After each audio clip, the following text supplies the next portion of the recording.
Vamos a proceder entonces con la palabra, hermanos, y le proyecto lo que hoy quiero compartirle a usted. Bien, ahí va a encontrar el título en la pantalla, hermanos que desde luego están también conectados en sus dispositivos, si es que pudieran tener acceso a esto, pues también van a poder verlo.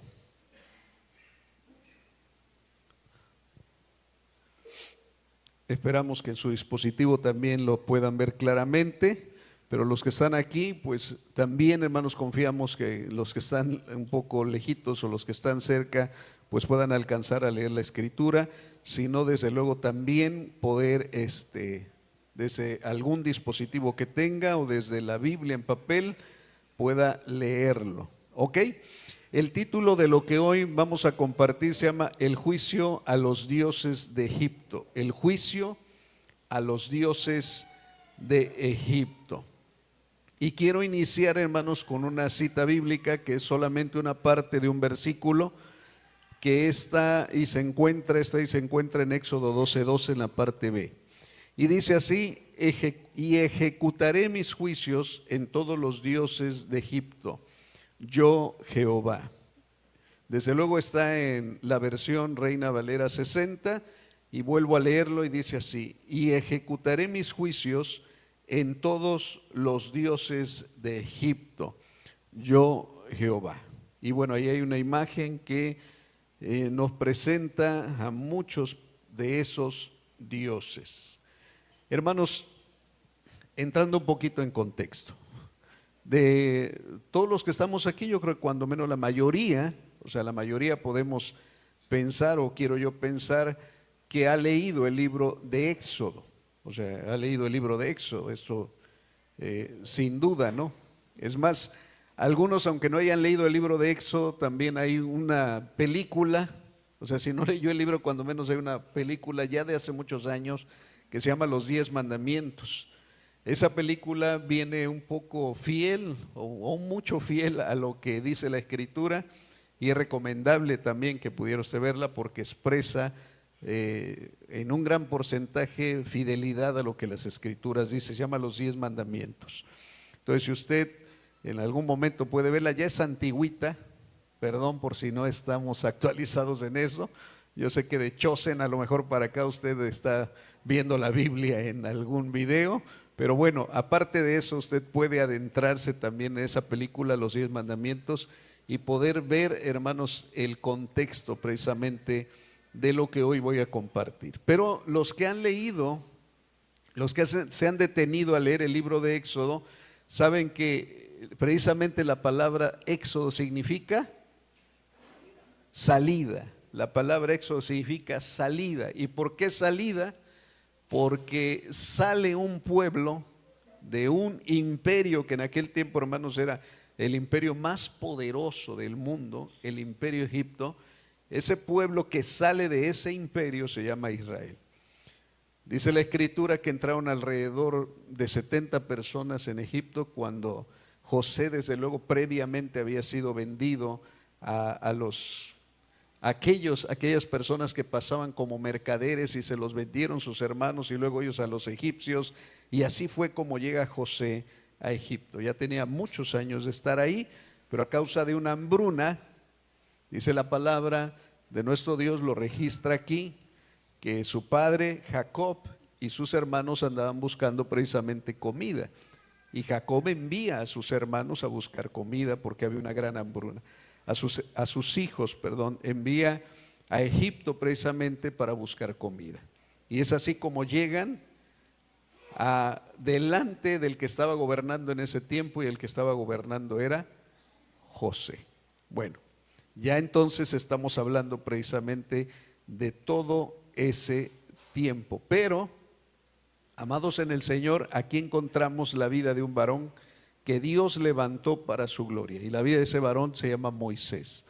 Usted también recuerda la historia tan preciosa de Moisés, ¿no? Como en aquel tiempo el faraón que estaba, ya no vivía el faraón, desde luego que había permitido a José y a su familia estar viviendo en Egipto, sino que ahora estaba viviendo un faraón y reinando y gobernando un faraón opositor al pueblo, porque vio que se había multiplicado bastante, entraron 70 personas y ahora dicen que había más de 1 millón de personas en la tierra de Gosén donde les habían permitido vivir. Entonces era una multiplicación bastante prolífera y, amados en el Señor, esto empezó a atemorizar al faraón. Por causa de eso dijo, ¿saben qué? A los bebés que nazcan siendo varones hay que exterminarlos, hay que eliminarlos, y les dijeron a todas las parteras que mataran a los bebés judíos que fueran naciendo. Pero hubo una partera que dijo, no, o sea, ¿cómo lo vamos a matar? Lo vio hermoso también la mamá y dijo, no, este bebé no se muere. Le hizo una cestita, que ahora esas cestitas parecidas le llama Moisés, ¿no? Le hizo una cestita, la calafateó, la untó de betún para que no le penetrara el agua, puso al bebé y lo puso en el río Nilo. Dice la escritura que la hija de Faraón lo vio y lo adoptó como hijo y luego se lo dio a criar a una nodriza. Y historia, ¿no? Esa nodriza era su misma mamá. Entonces ella lo cría y luego se lo devuelve a la hija de Faraón, quien lo cría, hermanos, como el hijo de la hija de Faraón, como un príncipe. Es educado en la cultura egipcia, etcétera. Pero Dios, en sus planes, no le preservó la vida para ser el siguiente Faraón. Dios le preservó la vida para ser un libertador de su pueblo. Y es así como lo llama. Lo leímos o nos lo expresaron al principio de la alabanza, el llamamiento de Moisés en Éxodo 3, donde vio la zarza ardiendo. De hecho se han hecho cantos, alabanza respecto a esto, ¿no?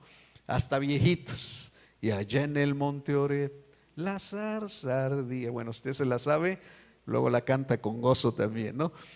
Y no se consumía esa zarza. Dice que era común, hermanos, que las zarzas ardieran en el desierto, era común, pero lo que a Moisés le llamó la atención es que esa zarza no se consumía. O sea, la llama seguía y no tronaba así como la leña, ¿no? O sea, no se consumía.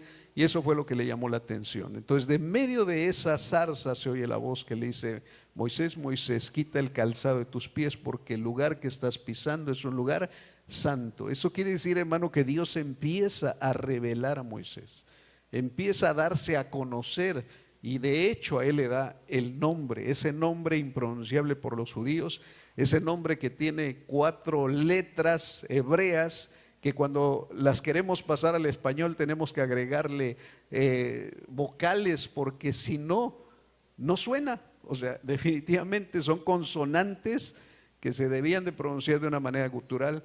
Y bueno, al español en la Reina Valera 60 lo tradujeron como Jehová. Las versiones católicas lo tradujeron como Yahvé. Algunos expresan que es Yahweh. Algunos solamente expresan las letras hebreas como Yud, Kei, Bat, Kei, que son el tetragramatón, que le llaman así, pero bueno, son 4 letras hebreas. Y ese nombre es con el nombre con el que se revela a Moisés. Y ahí es donde Dios le da desde luego el llamamiento, le hace el llamamiento y le da la encomienda de ir a liberar a su pueblo Israel. Bueno, le resumí una historia, así como de muchos años, y ahora nos encontramos aquí, cuando ya Dios envía a Moisés. Moisés, cuando Dios le hace el llamado, hermano, le puso peros, o sea, le puso excusas. Él decía, pero no sé hablar, o sea, decía, no sé hablar. Y el Señor le dijo, bueno, el que hizo la boca no hará que también hables, o sea, en otras palabras, Moisés, no veas tus límites, porque yo soy quien te está llamando. O sea, no vas por tu cuenta, yo soy quien te envío y quien te llama.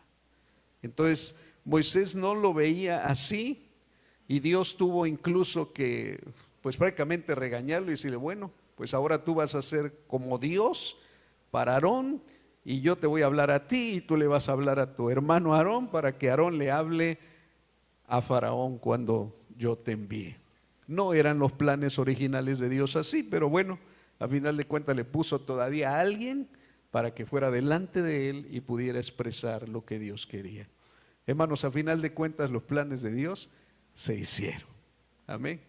Y desde luego, a veces pudiéramos pensar con Moisés o sin Moisés, con Aarón o sin Aarón, Dios hubiera librado también a su pueblo. Pero gloria a Dios que considera a nuestro Dios a los seres humanos que participemos en sus planes. Y bueno, digo participemos porque ya me siento como la mosca arriba de la vaca o del buey, ¿no?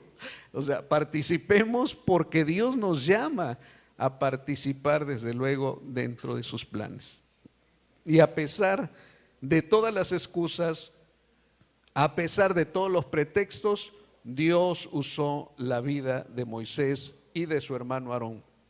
Y ahora se presentan ante Faraón. Posiblemente vea o no vea aquí esto, no es muy relevante, pero se lo voy a leer. Dice, el panteón egipcio contaba con más de 2000 deidades reconocidas a lo largo de su historia. Hermanos, en otras palabras, ¿alrededor de cuántos dioses tenían los egipcios? El Egipto antiguo, alrededor de 2000 deidades que se reconocieron a lo largo de la historia. Estas representaban fuerzas naturales, también conceptos abstractos y animales, variando su importancia según la época y la región. Aunque hubo cientos, solo unas pocas docenas eran veneradas a nivel nacional. Esto ahí está escrito quién lo subió como un artículo en la red.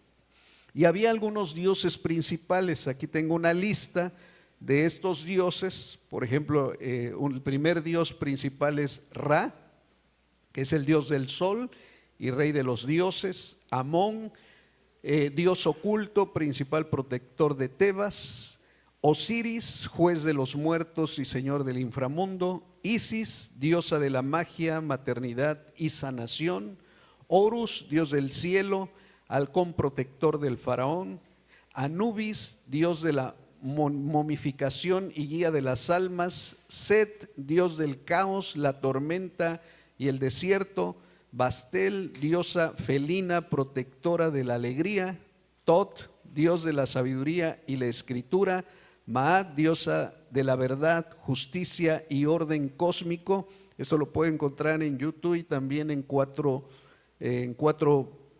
plataformas más o páginas. Los egipcios a menudo fusionaban deidades como por ejemplo Amón con Ra, y ahí viene el nombre de Amón Ra. Hay una película, no recuerdo, creo que es La Momia, hablan de Amón Ra cuando van con los egipcios. Bueno, pues esa es la mezcla, la unión, la fusión de dos dioses, de Amón y de Ra, lo que elevaba el número de formas divinas, convirtiendo su religión en un sistema complejo y diverso. O sea, no quiero ser histórico en ese sentido, pero sí quiero darle algunos datos de historia que pude leer y que aquí se los muestro yo. Hermanos, 2000 deidades, alrededor de 2000 dioses. Imagínense el politeísmo tan fuerte que tenían los egipcios. Si estamos hablando de la temporada en que los judíos se encontraban ahí. Entonces era algo tremendo. Ahora la pregunta es, ¿para qué quería Dios ejecutar sus juicios contra los dioses de Egipto? Recuerde esto, hermano, detrás de cada ídolo que ¿hay un qué? A ver, detrás de cada ídolo que hay un demonio. La pregunta es, detrás de cada dios que la gente se hacía, ¿qué había? Había demonios. O sea, imagínense, entre más las personas adoraban a sus dioses, más el mundo espiritual en Egipto se convertía en una penumbra, se convertía en un mundo de tinieblas y de maldad. Entonces Dios tenía que sacar a su pueblo de allí.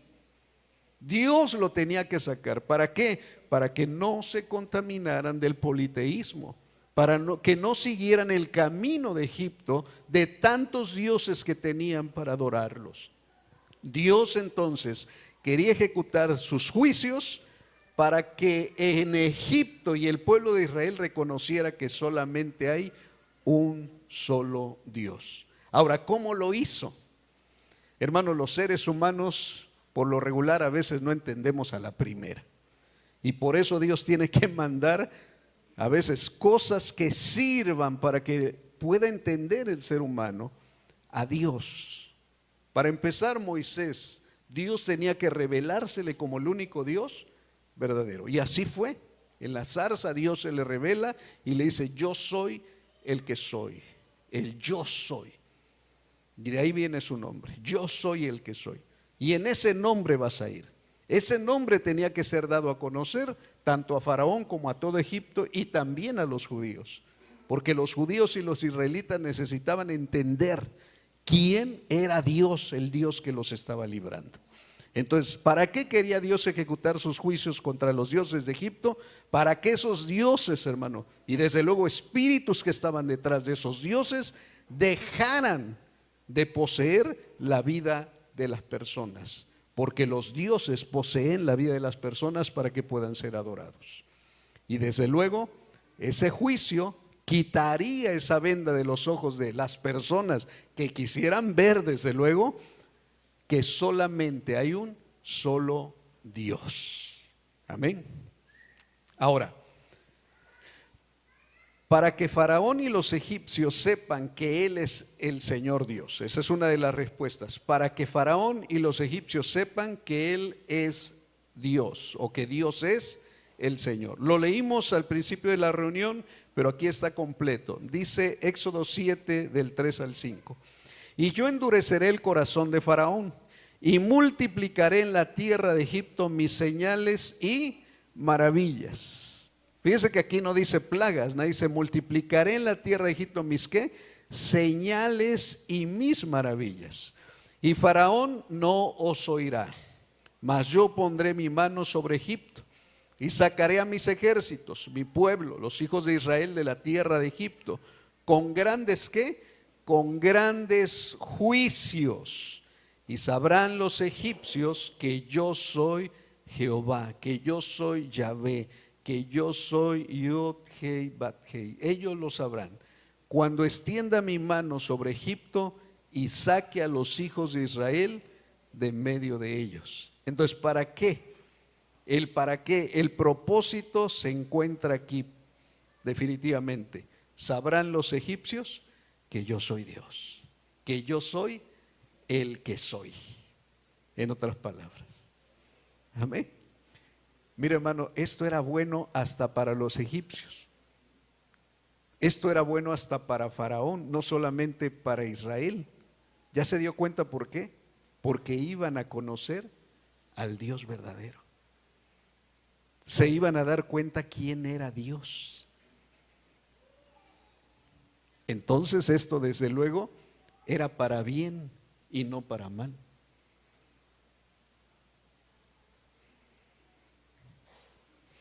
Éxodo 7:17 empieza a hablar precisamente de algo que está incluido en la primera plaga. ¿Cuál fue la primera plaga? Que el agua se convierte en sangre. Esa fue la primera plaga, el agua convertida en sangre. ¿Por dónde empezó? Por el río Nilo. Ahora, dentro de lo que Moisés le tenía que decir a Aarón y Aarón le tenía que decir al faraón, están escritas estas palabras. Dice: así ha dicho Jehová, en esto conocerás que yo soy Jehová. O sea, en esto vas a conocer que yo soy Dios.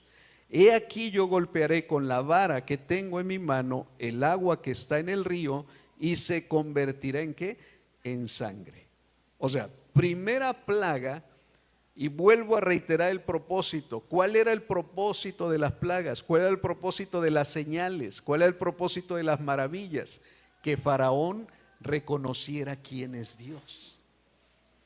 Era bueno, hermano, porque imagínense, 2000 dioses, es más, él se consideraba Dios a sí mismo y la gente lo consideraba como un Dios. Entonces él tenía que reconocer que él no era Dios. Él tenía que reconocer que los dioses falsos que adoraban no eran Dios, y Moisés le venía a presentar al Dios verdadero. Pero dice: para que tú reconozcas que Jehová es Dios, que Yahvé es Dios, que Él es Dios, para que tú lo reconozcas, ahí te va el primer round. ¡Pum! viene el agua a convertirse en sangre. El propósito de Dios era bueno. Dice, hermanos, que el Nilo quedó en sangre y luego empezó a oler mal y heder mal. Dice que todas las cisternas y los lugares donde almacenaban el agua también se convirtieron en sangre.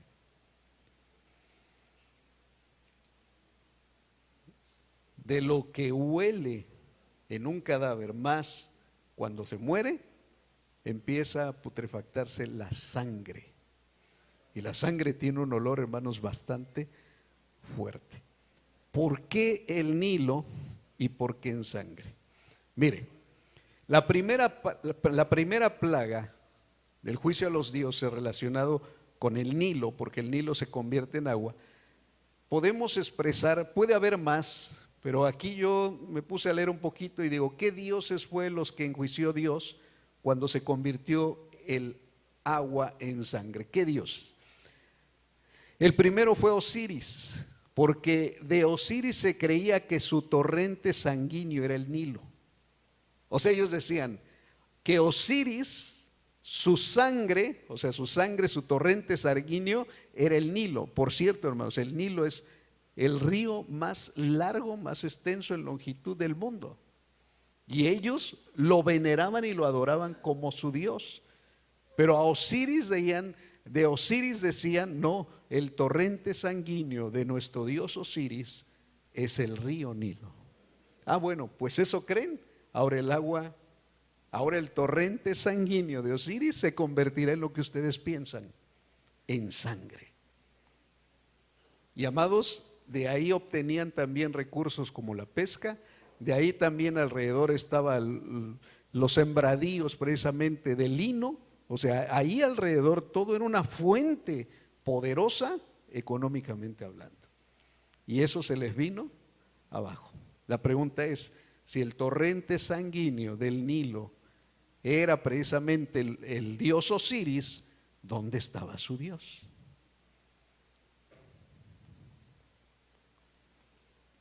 El Nilo para ellos y Osiris simbolizaba la vida, incluso la resurrección.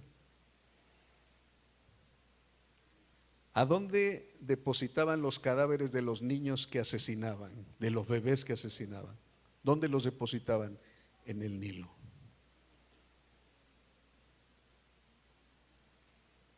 Era una fuente donde para ellos era su sustento, era su confianza. Habían depositado en el Nilo toda su confianza en lo económico. Y el Señor le dice, ahora su agua se convierte en sangre. Hay otro dios llamado Num, que le llamaban la fuente del Nilo, o sea, donde nacía el agua. Había otro dios que se llamaba Hapi, el dios de la inundación, porque dicen que el río se desbordaba y cuando se desbordaba, dice aquí es Hapi, y no es en inglés de alegría, pero es un nombre egipcio, pero significaba inundación, porque por medio del Nilo había inundación y por medio de la inundación había abundancia en las cosechas. Había otro dios llamado Sobder, que era dios de la fertilidad de las aguas, de los peces, de la abundancia, de lo que está allí en las aguas. Había otro dios llamado Hatmekit, que era una diosa, y esa diosa era la diosa del agua. Bueno, pues a todos esos dioses Dios les vino ¿a qué? A pegar en juicio. Todos los demonios de las aguas, todos los demonios que estaban ahí detrás de la adoración a Osiris, Num, Hapi, Sopter, Hamejit, o sea, todos esos dioses y todos esos demonios fueron humillados delante de Dios. Me recuerda aún el pasaje, y despojando a los principados y potestades, los exhibió públicamente, triunfando sobre ellos en la cruz del Calvario. Y era la primera plaga. Y los dioses los estaba decapitando. Para que reconociera Faraón, Egipto y el pueblo de Israel que solamente hay un solo Dios. La segunda plaga, la plaga de las ranas, está en Éxodo 8. Hay un versículo que extraje dentro de todo lo que expresa y dice que le dijo: mañana Y Moisés respondió. Bueno, esto que le dijo, les lo dijo Faraón. ¿Cuándo vas a dejarlos ir? Mañana. Y Moisés le respondió, se hará conforme a tu palabra. Perdón, le preguntó que cuándo se quitarían las ranas. Y dijo él, se quitarán mañana. Y Moisés le responde, se hará conforme a tu palabra. ¿Para qué? Para que conozcas, y otra vez en la segunda plaga, para que conozcas que no hay como Jehová nuestro Dios. O sea, fuera de Dios no hay qué, no hay Dios. Ahora, ¿por qué ranas? Hay una escultura tallada, no es de los que son de mis tiempos, no es Mafafa Musguito. No es Mafafa Musguito. Pero miren la imagen, hermano. Era una diosa con cara de rana. Era una diosa con cara de rana. A esa diosa era Heket con Q o con K. Ahí aparece Heket, el nombre de Heket. Era la diosa rana y simbolizaba el parto y la obstetricia. O sea, si alguien estaba embarazada y quería que su parto saliera bien o eso dentro de los egipcios, adoraban o llevaban algún presente o alguna ofrenda a esta monigota, a esta diosa, a la diosa Heket o Hetet, la diosa rana. Y yo sé que usted a lo mejor está diciendo, ay, ¿cómo se les ocurre adorar? Pues ellos lo hacían. Leímos también hace rato, ¿no? Nos leyó Miguel de Hechos de los Apóstoles, donde dice que los griegos, hermano, ya cientos años después, o sea, los griegos tenían un areópago, un lugar donde tenían nichos para todos los dioses existentes en ese tiempo, pero había uno en especial que decía abajo, al Dios no conocido. O sea, todos estos dioses los reconocemos y si todavía nos falta uno, aquí está su nicho. Entonces no nos espante que los egipcios adoraban estas cosas. Ahí están las esculturas. Usted lo busca en internet y, hermano, va a encontrar muchísimos. Yo encontré esta. ¿Por qué las ranas? A ver, que invoquen a su diosa rana y que les quite las ranas que había. No pudieron, desde luego, hacerlo. Pudieron hacer que las ranas se multiplicaran porque dice que los magos y los hechiceros iban haciendo a la par lo mismo que hacían Aarón y Moisés. Incluso pudieron hacer que surgieran ranas, pero ¿sabe qué no pudieron hacer? Que las ranas se fueran.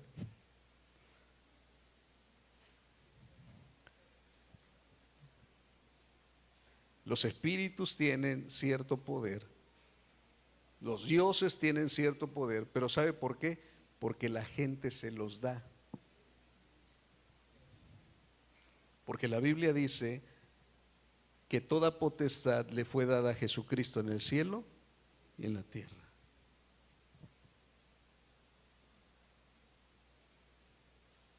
Son cosas y obras engañosas.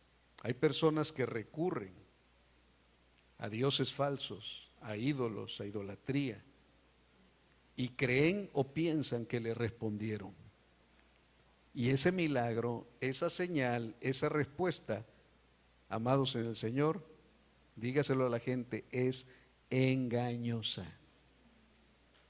Porque pueden hacer que aparenten alguna cosa, como en este caso, los magos, los hechiceros decían, también nosotros podemos hacer que surjan las ranas. Pero no pudieron hacer que las ranas se fueran.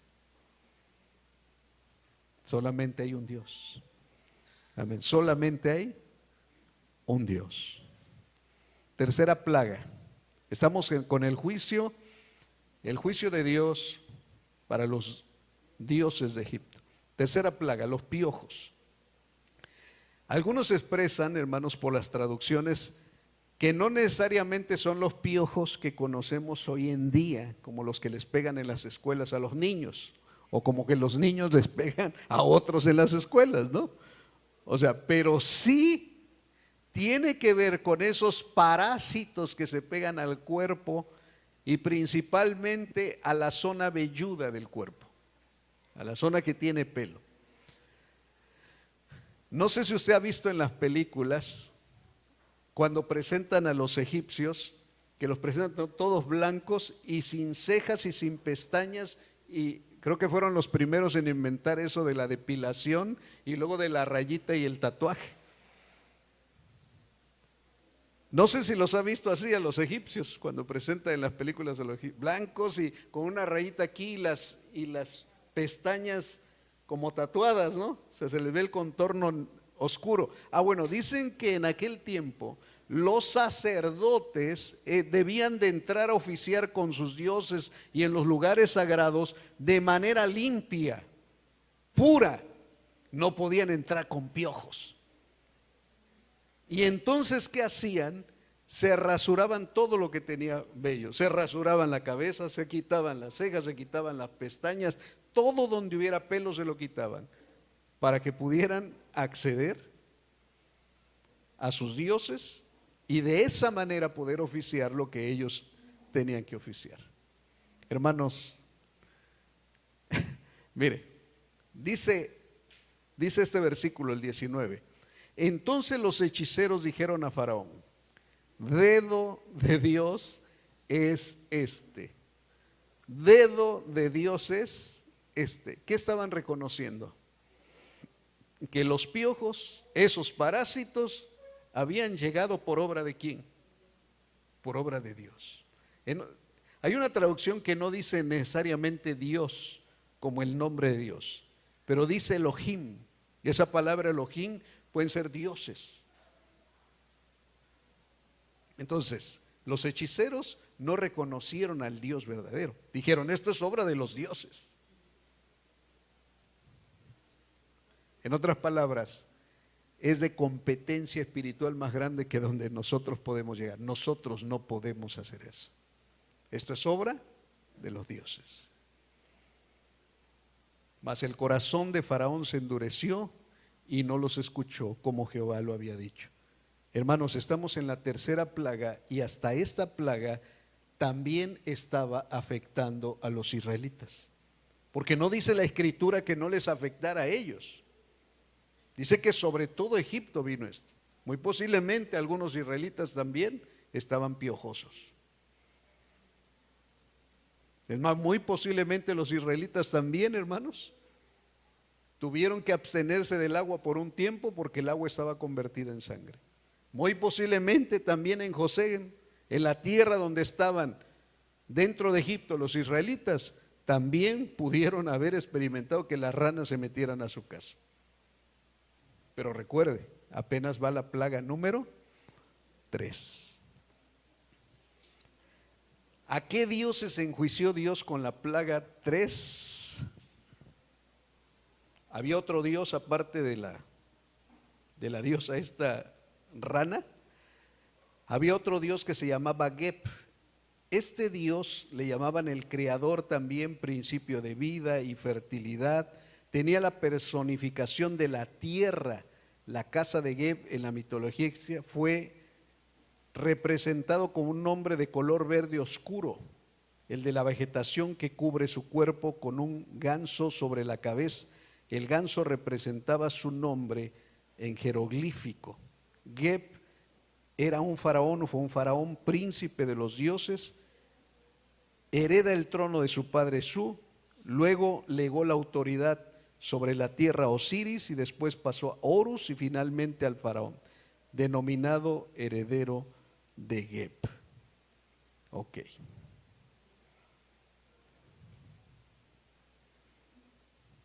Este dios llamado Geb,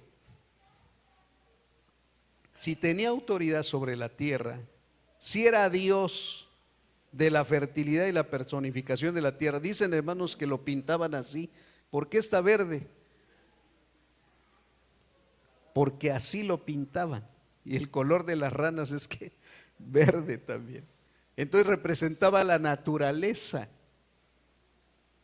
¿Cómo la mente humana, cómo la mente de los egipcios veían algo y lo convertían en Dios? ¿No le recuerda lo que dice Romanos? porque conociendo a Dios, no le reconocieron como Dios y empezaron a adorar a las criaturas antes que al Creador. Y lo pintaban verde, Agep, le pusieron un ganso en la cabeza y dijeron: este es nuestro Dios. Cuarta plaga, la plaga de las moscas. Éxodo 8:22, hay un versículo que dice lo siguiente: y aquel día yo apartaré la tierra de Gosén, en la cual habita mi pueblo, para que ninguna clase de moscas haya en ella, a fin de que sepas que yo soy Jehová en medio de la tierra, y yo pondré redención entre mi pueblo y el tuyo. Mañana será esta señal. En la cuarta plaga, la de las moscas, ya el Señor hizo una separación. ¿Sí logró verlo en lo que leímos? ¿Dónde se encontraba viviendo el pueblo de Israel dentro de Egipto? En la tierra de Gosén. Y dice que en aquel día yo apartaré la tierra de Gosén, en la cual habita mi pueblo. O sea, no es que la iba a quitar de ahí geográficamente, dice: ya voy a hacer una división, para que ninguna clase de moscas haya que en ella. En esta cuarta plaga, hermanos, ya no iba a tocar al pueblo de Israel. ¿Por qué piensa usted que ya no lo iba a tocar? Hermanos, yo creo que a la tercera plaga, si había todavía algún israelita que no confiara en el Dios que le iba desde luego a predicar Moisés y a decirle en nombre de quién iba, yo creo que ya era mucho. Es más, el Dios de Abraham, de Isaac, de Jacob, era el que venían proclamando generación tras generación. Y si hubiera alguno que dijera: ¿quién es Dios? ¿Quién es ese al que se le apareció Moisés? Yo creo que la tercera plaga ya ellos se hubieran dado cuenta de que Dios es Dios. Pero aquí por eso dice el Señor: ahora sí viene la diferencia. Ahora sí los voy a poner aparte. ¿Y cuál era el fin, hermanos? Otra vez, ¿cuál era el fin? Dice: el fin es que sepas que yo soy Jehová en medio de la tierra. O sea, te vas a dar cuenta de una cosa: que las moscas no van a llegar a esa tierra, para que te des cuenta que yo soy Dios. Faraón, tú no eres Dios. No son dioses los que tú invocas, no son dioses en los que tú crees, no son dioses en los que tú te arrodillas. Yo soy Dios, y para que veas que yo soy Dios, vas a ver una señal y un milagro poderoso en tu tierra. Tu tierra va a estar llena de moscas, pero Gosén, la tierra de Gosén, será libre de estos insectos. Dice que iban a ser enjambres de moscas, hermano. Dice que hasta los escarabajos iban a llegar, o sea, todo insecto alado iba a llegar en enjambre sobre la tierra. Esto era terrible. Y lo que dice aquí: yo pondré redención entre mi pueblo y el tuyo. Ah, ¿tú te sientes Dios? Ah, bueno, te darás cuenta de una cosa: tu pueblo es Egipto, pero mi pueblo es Gosén. Mi pueblo es Israel. Ellos son mis amados, ellos son mis escogidos, son los que yo llamé desde Abraham, desde Isaac, desde Jacob. Les di mi promesa, les di mi palabra, son mi pueblo. Y me voy a mostrarte a ti para que veas que yo soy Dios. Te doy oportunidad. Si Faraón hubiera reconocido: Señor, tú eres Dios, Dios no hubiera seguido con las plagas, porque lo iba a entender, pero no lo entendió. Siguió endureciendo su corazón. Mire, hermano, encontré dos imágenes de dos dioses. Uno llamado Kepri, es una estatua única. Kepri Escarab, dios escarabajo hecha en Egipto. Es más, estas, si usted las busca, las que son como de bronce, las venden en línea el día de hoy.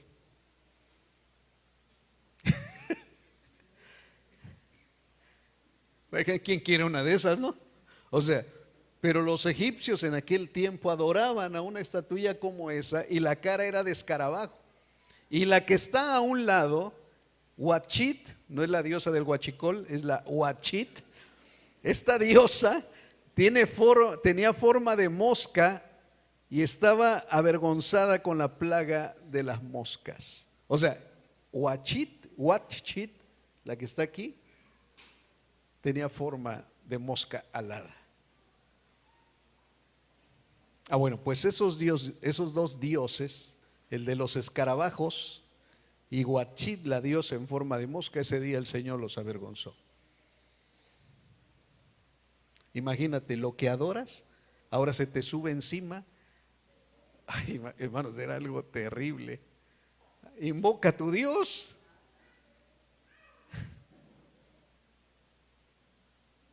O imagínense encima de la comida.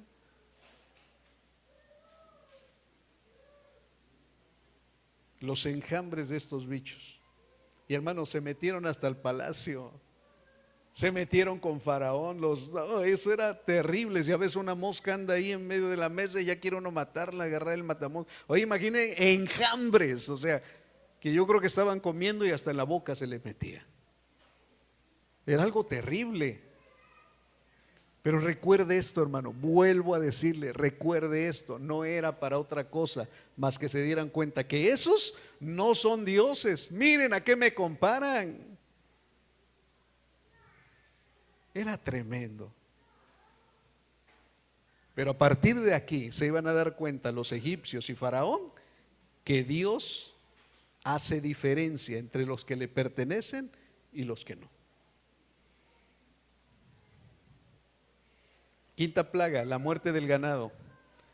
Éxodo 9:4, hay una porción que dice así: y Jehová hará separación entre los ganados de Israel y los de ¿qué? Y los de Egipto, de modo que nada muera en todo lo de los hijos de Israel.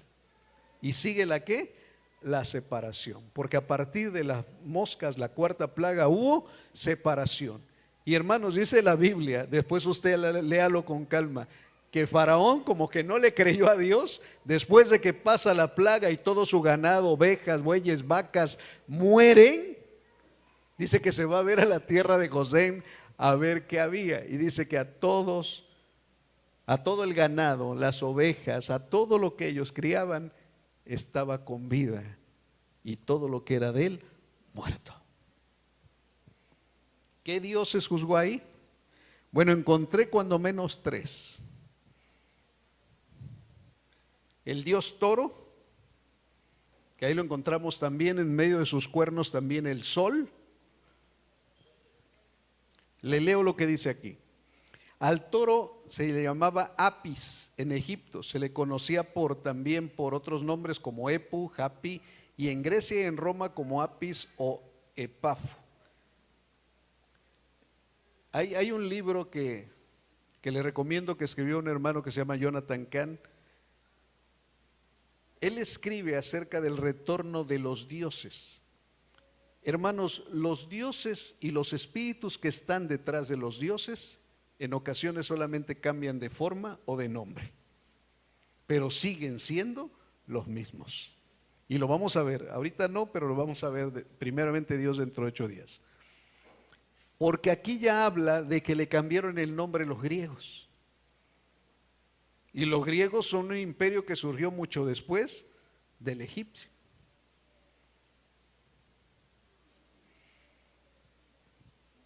Solamente le cambiaron el nombre. No sé si se acuerdan, hermanos. Pero mire, el pueblo de Israel ya debía de haber reconocido quién es Dios. Y cuando salen de Egipto, unos días después, cuando Moisés se sube al monte Sinaí por la ley y baja con las tablas y venía bien feliz porque Dios se las había escrito, se encuentra con una pachanga, con una fiesta. ¿Qué estaban adorando? ¿Qué estaban adorando, hermano? Todavía aún en medio de eso no se daban cuenta quién era Dios. Por eso Dios necesita revelarse a su pueblo. Tremendo, ¿no? ¿Cómo se le representaba a Apis, el dios toro? Se le representaba normalmente en 2 formas: con un cuerpo de hombre, con cabeza de toro, similar al Minotaurio, y sobre su cabeza llevaba un disco simulando una luna o un sol creciente, con cuerpo y cabeza de toro, cuyo cuerpo es negro, a excepción de las patas y el vientre, que son blancos, como en el caso anterior, lleva un disco solar entre los cuernos de la cabeza. En mitología, la mitología de este toro es amplia en la ciudad de Memphis, en Egipto, y permaneció en el panteón. Hermanos, panteón no es el lugar precisamente que nosotros conocemos, aunque de ahí viene. El panteón es una palabra griega de pan, que significa todos, y teón, Dios, o sea, todos los dioses, eso significa la palabra panteón. Por eso el lugar donde depositaban los cadáveres momificados de lo que ellos reconocían como Dios, le decían panteón, el lugar de todos los dioses. Ahí tenían más de 2000, ¿no? Por eso nosotros le llamamos panteón al cementerio, porque los egipcios así le llamaban. Cuando usted dice voy al panteón, usted está diciendo en una palabra griega, voy al lugar de todos los dioses. Acá se persina usted y dice, ay, ya no voy a volver a nombrar esa palabra. Bueno. Pero eso significa, yo no voy al panteón. No, pues yo tampoco. Me llevarán, pero yo no. Bueno, entonces en la mitología de ese toro es amplia en la ciudad de Memphis y permaneció en el panteón desde la dinastía 1 hasta el periodo ptolomaico, es decir, desde el año 3050 a.C. y el año 30 a.C. Al toro Apis se le relaciona con varios dioses, desde Ta, Osiris, Socar, Horus, hasta con Atum. Esto lo encontré en una página que se llama Liceus, y ahí abajo viene la biografía. Eso para que no nos tumben el video, dicen los youtuberos. Ahí está abajo. Ok.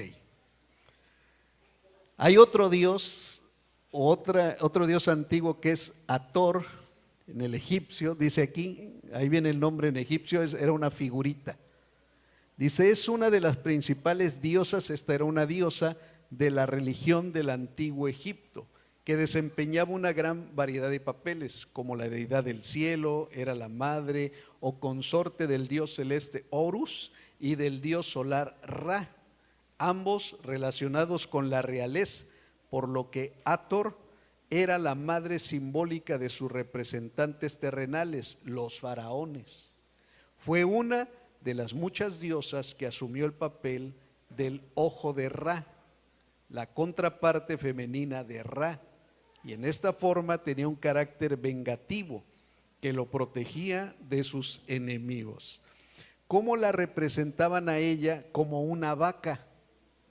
Y ahí abajo vemos una imagen donde un personaje, en este caso un faraón, está mamando de la vaca. Hermanos, era una distorsión de Dios terrible. O sea, ella era la madre de los dioses, en otras palabras. Por eso cuando Dios dice, ahora sí, todo el ganado se va a morir, hasta su diosa también, ahora díganle que lo resucite, se dan cuenta cómo ella no es Dios, ni tampoco el dios toro es Dios. Aleluya. Y apenas vamos en la plaga número 6, vamos con la 5. ¿Cuántas son? Son 10. Vamos a ver hasta cuántas aguanta usted, ¿no? Hasta cuántas aguantaban los egipcios, ¿no? Vamos con la sexta plaga, la plaga del sarpullido. Bueno, dicen que sarpullido no era nada más como esos puntitos rojos que nos salen cuando el calor, no, hermano, eran llagas, literalmente eran llagas en la piel. Yo encontré esa imagen, perdón si a alguien le causa algún problema, pero bueno. Pero dice algo muy importante, que los hechiceros no podían estar delante de Moisés a causa del sarpullido. Dicen que, con todo respeto, o sea, por los lugares particulares donde le salían más llagas eran las asentaderas. Por eso dice que no podían estar delante de Moisés a causa del sarpullido. O sea, no se aguantaban las ganas incluso de rascarse. No, era terrible. Porque hubo sarpullido en los hechiceros y en todos los egipcios, llagas. Otros dioses que el Señor enjuició en aquel tiempo. Aquí están otras imágenes. Hay una diosa, un dios que se llama Sekhmet, y Sekhmet, o otros nombres como Sakmis o Nesert, es una diosa del antiguo Egipto, símbolo de la fuerza y el poder. Era considerada la diosa de la guerra y de la venganza, pero también la diosa de la curación. En otras palabras, si ellos tenían sarpullido, llagas o lo que les hubiera dado en la piel, ¿a quién podían recurrir ellos para ser sanados? A Sekhmet. Y por más que le gritaran, porque oídos tiene, pero no pueden oír, boca tienen, pero no pueden hablar. Y aparte de eso, la representaban como una leona, como un felino.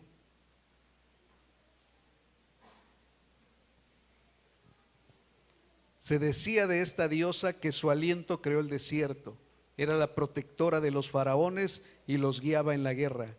Su culto estaba tan expandido en la cultura egipcia que cuando el primer faraón de la dinastía 12, Amenemhat I, instauró la capital en Nintawi, y su culto principal también se trasladó allí. Sekhmet es considerada también una diosa solar, reconocida en muchas ocasiones como la hija primogénita del dios solar Ra y relacionada con la diosa Hathor y Bastet. O sea, es una relación de dioses ahí media confusa y tremenda. Usted lo puede buscar, hermano. Todo esto que le estoy mostrando está en internet, usted puede buscarlo, está en la Wikipedia y ahí podrá encontrarlos. ¿Ok?